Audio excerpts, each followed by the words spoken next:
Let's start with a fundamental question.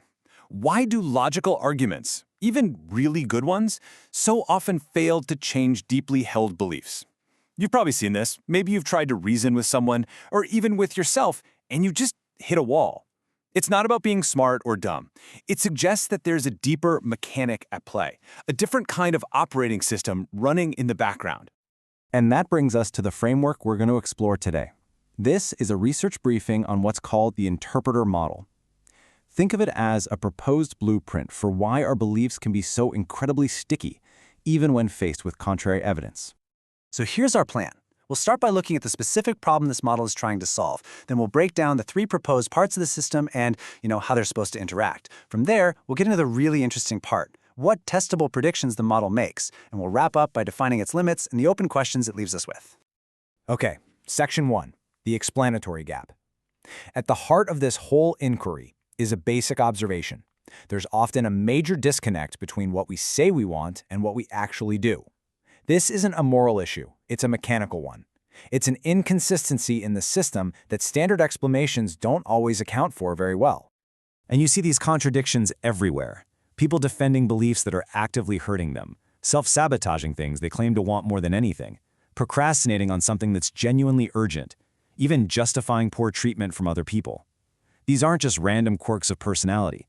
They're systematic outputs that suggest the machine is designed to do something other than what we think it's for. And this quote from the source material really gets to the core of the puzzle. You don't believe what's true. You believe what lets you keep going. So, what if the entire belief system isn't optimized for accuracy at all? What if it's optimized for something far more fundamental, like functional endurance, survival? So if it is a survival system, how is it built? The model proposes that we look at it as a system with three core components, three causal agents that are driving these behaviors. Let's dig into what they are and what their specific jobs are. So on one side, you have the emotional brain. This is the fast system. It's nonverbal, it's silent, and it communicates through feelings, urges, and physical sensations.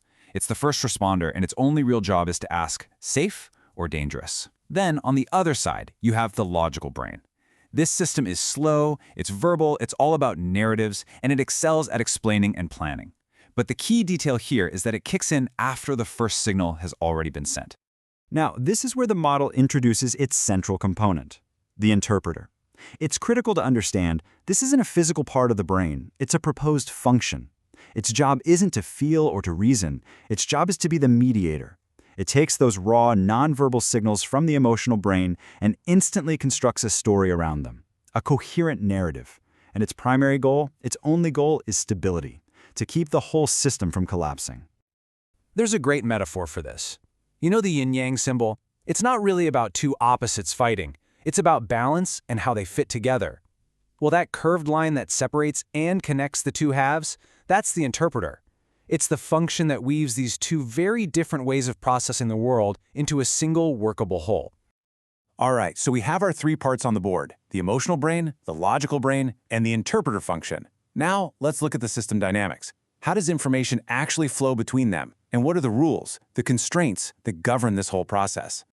This sequence is probably the most important claim of the entire model. Here's how it's proposed to work. Step 1. The emotional brain fires. It sends a raw, nonverbal signal, a feeling of threat or safety or pain.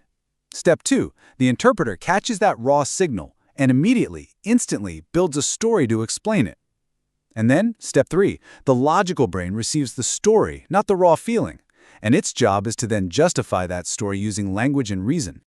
Now that entire sequence operates under one single primary constraint, coherence over truth. What that means is, it's more important for the system that the story makes sense and holds together than it is for the story to be factually accurate.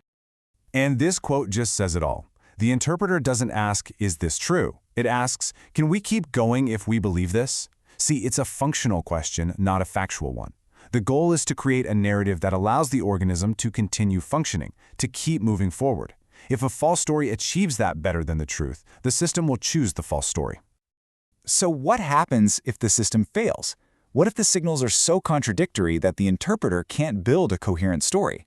Well, the model predicts that this failure state would manifest as something like dissociation. The interpreter essentially gives up, and the result is a collapse of that narrative bridge, leading to a profound sense of disconnection from reality. So this is a fascinating idea, but for it to be useful, it can't just be a story. It has to be testable. This is where we move from theory to science. How could we actually observe this system in action? And maybe more importantly, what evidence would prove this entire model is wrong? Let's pose this as a direct question.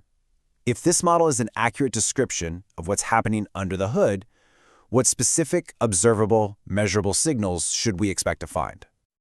The model makes some very concrete predictions. First, post-hoc justification. In a lab setting, we should be able to see that rationalizations, the stories people tell themselves, like, I guess I deserved it, consistently appear after we can measure the physiological signs of emotional distress. Second, nonverbal primacy. If the emotional signal comes first, then things that directly target that system, like controlled breathing or rhythmic movement, should be better at regulating panic than trying to talk someone out of it with logic. And third, resistance as risk aversion. When someone resists a positive change, we should see the body's threat signals, the nonverbal danger alerts, fire before the person comes up with the logical reasons why the change is a bad idea. Now for the flip side, which is absolutely crucial for any scientific claim. What would falsify this model? What evidence would force us to throw it out? It's actually very specific.